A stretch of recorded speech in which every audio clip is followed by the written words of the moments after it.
அடிகளை வெட்கப்படுத்தும்படி தேவன் உலகத்தில் பைத்தியமானவைகளை தெரிந்து கொண்டார். பலமுள்ளவைகளை வெட்கப்படுத்தும்படி உலகத்தில் பலவீனமானவைகளை தெரிந்து கொண்டார். ஏன் நம்மை தெரிந்து கொண்டார்? நம்ம எதுக்கும் உதவாது இருந்த நம்ம ஏன் தெரிந்து கொண்டார்? அவருக்கு சித்தம் இருந்தது, அவருக்கு நோக்கம் இருந்தது, அதனால்தான் நம்மை தெரிந்து கொண்டார். இல்லை என்றால் இந்த கிராமத்தில் இன்னைக்கு இந்த இடத்துல நான் என்ன சொல்கிறேன் என்றால் 100க்கு 100 இந்த அடியரை தெரிந்து கொண்ட நோக்கம் இந்த கிராமம் அழிந்து போகக்கூடாது என்பதுதான். தேவன் பேசினார் என்னோடு. நாங்கள் இந்த கிராமத்துக்கு பட்டா வாங்குவதற்கு தருமபுரி எல்லாம் லாரி எடுத்தாலும் போனாங்க. அன்னைக்கு கூட இதுக்கு எந்த ஒரு விடுதலையும் கிடையாது. இடிக்கிற உடைக்கிற நோக்கத்தில் தான் இருந்ததை தவிர இதுக்கு வாழ வைக்கிற நோக்கத்தில் இல்லை. எல்லா இடத்துலையும் எல்லா ஆர்வமும் வந்துச்சு. என்னாச்சு, பணந்தோப்பை இடிச்சு எடுத்துட்டு கூடுதல் முடிக்க எடுத்து காலி பண்ணிட்டு போலீஸ் ஸ்டேஷன் கட்டுறதாங்க. எங்க இந்த இடத்துல கலெக்டர் ஆஃபீஸுகளில் போலீஸ் ஒரு பெரிய போலீஸ் லா கம்பெனி திட்டம் போட்டார்கள். 10 ஏக்கரா கணக்கு போட்டாங்க. 9 ஏக்கரா இருக்குது, பக்கத்தில் 1/2 ஏக்கரா 1 ஏக்கரா நம்ம எடுத்துடலாம் அப்படின்ட்டு கணக்கு போட்டாங்க. அடுத்தது கணக்கு போட்டு பார்க்கும்போது மேலே 3 ஏக்கரா இருக்குது. என்ன நம்ம போட்டது 9 ஏக்கரா ரோட்லேருந்து நமக்கு மெயின் ஆகிடுது. 13 ஏக்கரா 12 ஏக்கரா கிடைச்சிட்டு சொல்லி கவர்மெண்ட் அதிகாரிகள் திட்டம் போட்டு செய்தார்கள். திட்டம் போட்டு இந்த இடத்தை சர்வே பண்ணார்கள். சர்வே பண்ணி இந்த இடத்தை காலி செய்ய வேண்டும் என்று தீர்மானித்தார்கள். அந்த விஷயம் எனக்கு தெரிஞ்சது. அன்றைக்கே போய் கேட்டேன். ஆனால் இந்த ஊருக்கு நினைக்கிறேன் எதுவுமே கண்டுக்கல. என்னமோ ஒண்டிய தனியாக வண்டி அடிச்சாடு அவங்க பாட்டு கண்டுக்காம இருந்தாங்க. அன்னைக்கு நான் போய் பிடிஓ ஆஃபீஸில் கேட்டேன், என்னங்க எல்லாம் எல்லாம் அதான் பார்த்தீங்க செஞ்சீங்க, அதுக்கு என்னமோ பண்ணி பண்ணீங்க கவர்மெண்ட் ஆயிடுச்சு, என்னட்டுங்க எங்களுக்கு பட்டாலாம் கொடுக்குறீங்களா அப்படிதான் நான் இப்போ கேட்டேன். அவன் சொல்கிறா, உங்களுக்கு பட்டா கொடுக்குறது அளக்கல, அங்கே போலீஸ் ஆஃபீஸர் கட்ட போகிறாங்க, ஏன்னா எங்களுக்கு 12 ஏக்கரா தேவை, அதுக்காக நாங்கள் வந்து அளந்துட்டுங்க கெச்சி போட்டுங்க அப்படின்னு சொன்னாங்க. அப்போதான் யோசித்து பண்ணேன், ஆண்டவனே இது என்ன, இது சிந்தனை, இது எதுக்கு இது இந்த பாடு அப்படின்னு சொல்லிட்டு வந்து அன்னைக்கு நைட்டு உட்காந்து முட்டி போட்டு அழுது ஜெபம் பண்ணேன். ஆண்டவரை கிடைக்காத தரிசனம் கொடுத்தாரு. மகனே, இது உன்னுடைய கண்ணீரை நான் கண்டேன், இதை நான் விட மாட்டேன், இதை இந்த இடத்துல உனக்கு ஒரு ஆயத்தப்படுத்துவேன் அப்படின்னு சொன்னாரு. யோசனை பண்ணேன், என்னடா இது திடீர்னு இப்படி சொல்றாரு ஆண்டவன் சொல்லிட்டு யாரும் சிந்திச்சு திருப்பி உட்காந்து அழுந்தேன். அண்டரே இருக்குது, இது என்ன விளக்கம் தெரியல, இந்த ஊரே போய் காட்டுக்குது. நான் இப்போதான் இந்த ஊருக்கு புதுசாக வந்துக்கிறேங்க, நான் புதுசாக தான் வந்துக்கிறோங்க. நம்ம போய் எனக்கு யாரும் அறிமுகம் அந்த ஊருக்கு சொன்னால் ஊருக்கு கேட்க மாட்டாங்க. ஊருக்குலாம் நம்ம ஆளுங்க, இந்த திருமணம்லாம் வேற ஆளுங்க, இவங்க யாரும் நம்ம பேசி யார் போய் கேட்க போறாங்க அப்படின்னு சொல்லிட்டு நான் ரொம்ப வறுமைப்பட்டு அழுந்தேன். அழும்போது தான் ஆண்டவர் எடுத்து பேசினார், மகனே நீ கவலைப்படாத, இதை நான் நிலத்தேர்த்துறேன் அப்படின்னாரு. ஐயா எப்படியா எந்த வகையை நிறுத்த வேண்டும், நான் உங்களுக்கு ஒரு வேலை வைக்கிறது நீ செய் அப்படின்னாரு. என்னையா சொல்றீங்க, அதுவும் எப்படி வர்றாரு தெரியுமா, ஏசப்பா ரூபத்தில் வரல, என்னுடைய பாஸ்டர் டானியல் பாஸ்டர் ரூபத்தில் வராரு.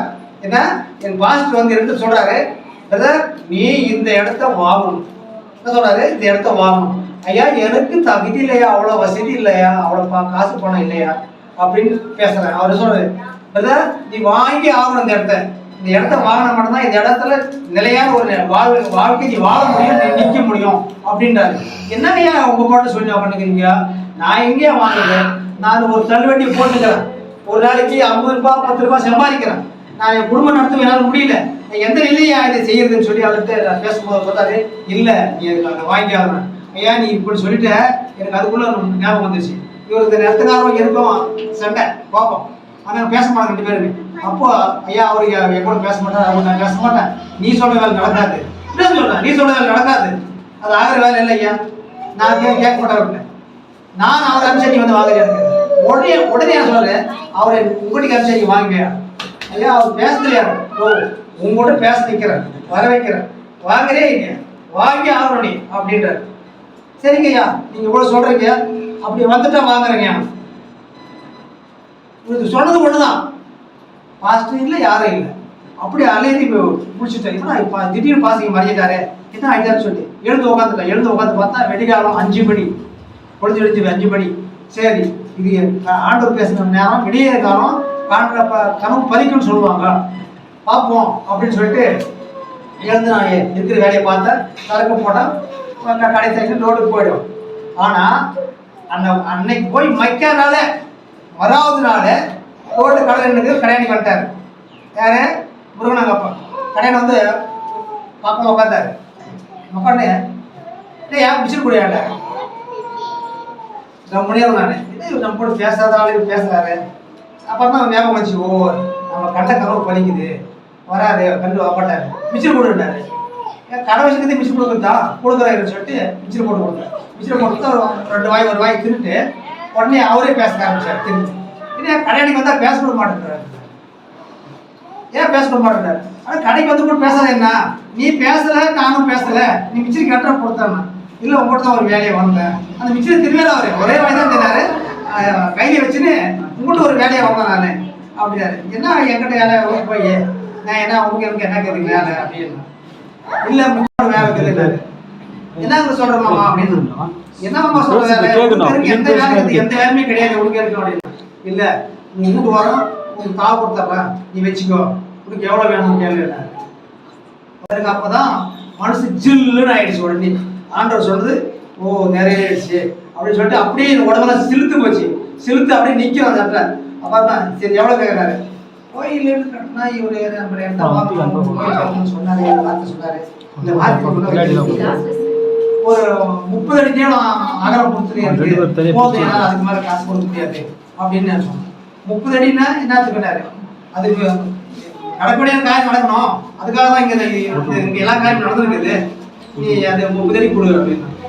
சரி அதுக்கு காசு எவ்வளோ ஆகணும், காசு ஆகணும்னாரு. எவ்வளோன்னு சொன்னேன். ஏன்னா இதனால அதிகமாக இதனால காசு கொடுத்து அதிகமாக அகலமாக வாங்க முடியாது, சீக்கிரமாக எனக்கு கொடு அப்படின்னு சொல்லி 30 அடி கேட்டேன்.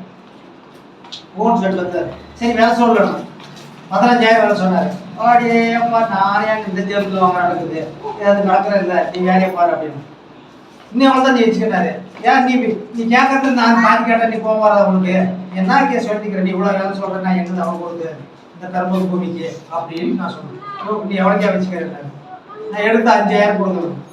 ஏன்னா 10,000 தேவை போட்டு கேட்கலாம், 5,000 கேட்குறேன்.